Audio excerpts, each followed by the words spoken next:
Canada's losing a war we're not even fighting. No soldiers, no missiles, no skin in the game, yet we're still getting absolutely cooked. Let me break it down.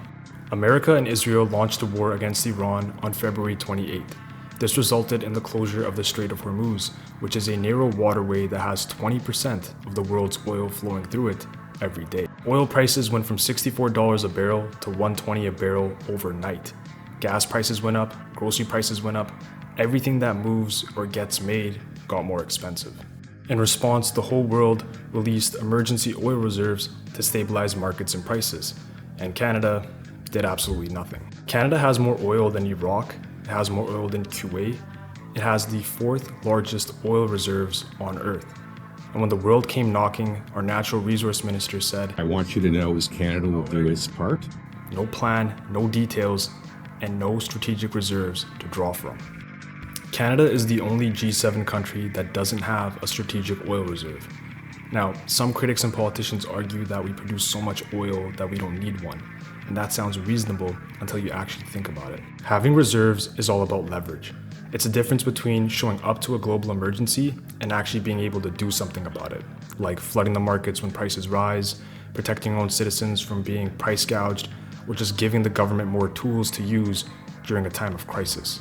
Canada showed up to the biggest energy crisis in a generation, and our only move was to politely ask private oil companies if they could release a little extra inventory.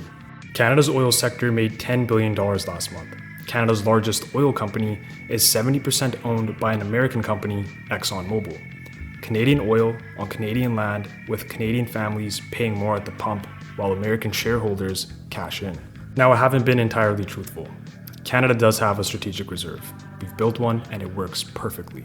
And we built this strategic reserve for fucking maple syrup. Quebec manages the world's largest maple syrup reserve.